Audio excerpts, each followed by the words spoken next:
अयोध्या की पावन भूमि पर उत्तर और दक्षिण भारत की सांस्कृतिक एकता का अद्भुत संगम देखने को मिला। 2 दिवसीय दौरे पर पहुंची केंद्रीय वित्त मंत्री निर्मला सीतारमण ने मुख्यमंत्री योगी आदित्यनाथ के साथ मिलकर दक्षिण भारत के 3 महान संगीत संतों त्यागराज स्वामीगल, पुरंदरदास और अरुणाचल कवि की मूर्तियों का बृहस्पति कुंड में भव्य अनावरण किया। वहीं सीएम योगी ने केंद्रीय वित्त मंत्री का पारंपरिक अयोध्या शैली में स्वागत किया। समारोह को संबोधित करते हुए केंद्रीय वित्त मंत्री निर्मला सीतारमण ने कहा कि अयोध्या केवल आस्था का केंद्र नहीं, बल्कि भारत की सांस्कृतिक आत्मा का प्रतीक है। त्यागराज स्वामीगल, पुरंदरदास और अरुणाचल कवि ने भारतीय शास्त्रीय संगीत और भक्ति परंपरा को विश्व पटल पर स्थापित किया। इन तीनों संतों के बारे में जितना बोले उतना कम। मैं सिर्फ एक एक विषय जो मेरे मन में उनके बारे में जब भी विचार करती हूं, सिर्फ एक जो विषय प्रमुख मेरे याद में आता है उसको आपके सामने रखना चाहती हूं। श्री त्यागराज स्वामी तेलुगु में कंपोज करते थे, मगर उस समय तो सब लोग तमिलनाडु में तेलुगु लोग आंध्रा में, आंध्रा लोग कन्नड़ा में ऐसे रहते थे। इतना डिविजन हार्ड नहीं होता था। ऐसे माननीय मुख्यमंत्री जी कर्नाटिक म्यूजिक के तीनों जो प्रमुख माना जाते हैं उनका नाम लेते हुए बोले मुत्तुस्वामी दीक्षितर, जो हर क्षेत्र में जाकर के उनके पूरे विवरण संस्कृत में ज्यादातर गाए थे।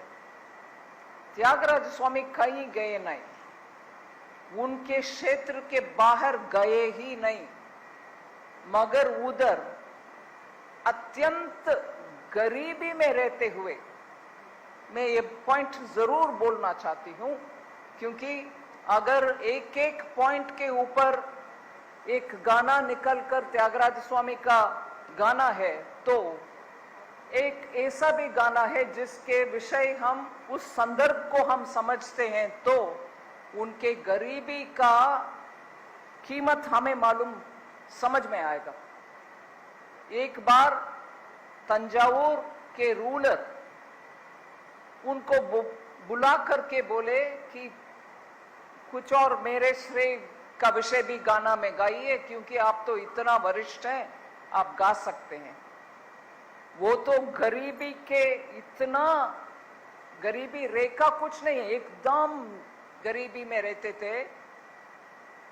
उस समय भी उनके रिश्तेदार लोग उनसे बोले कि जाके कुछ लो, राजा से कुछ लो, आपकी गरीबी दूरी होगा, परिवार अच्छा रहेगा। फिर भी वो बोले अगर मैं बात गाना गाऊं तो श्री राम के ऊपर गाऊं, कुछ और राजा पैसा मुझे मतलब ही नहीं।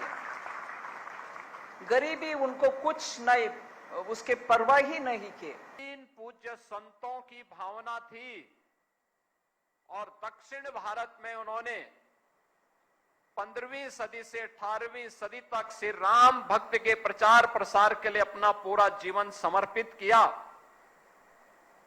आज उनकी प्रतिमा उनके आराध्य के ही श्री चरणों में बृहस्पति कुंड में स्थापित हुई है। इसके लिए आप सभी को और देश और दुनिया में फैले हुए सभी इन तीनों पूज्य संतों के अनुयायियों को मैं हृदय से बधाई देता हूं। उन सबके प्रति अपनी शुभकामनाएं भी देता हूं। यह अवसर हमारे लिए देश के यशस्वी प्रधानमंत्री आदरणीय नरेंद्र मोदी जी के एक भारत श्रेष्ठ भारत के अभियान को आगे बढ़ाने का एक महत्वपूर्ण अभियान है। आदरणीय प्रधानमंत्री जी के मार्गदर्शन में उन्होंने शारदीय नवरात्रि की प्रथम तिथि से पूरे देश के अंदर नेक्स्ट जनरेशन जीएसटी रिफॉर्म की घोषणा करके 140 करोड़ की आबादी को भारी राहत दी है। पर्व और त्योहारों में इसके कारण लोगों के मन में एक नया उत्साह है, मार्केट में एक नई मजबूती देखने को मिल रही है। मैं उनके इस रिफॉर्म के लिए भी उत्तर प्रदेश वासियों की ओर से उनका हृदय से स्वागत करता हूं।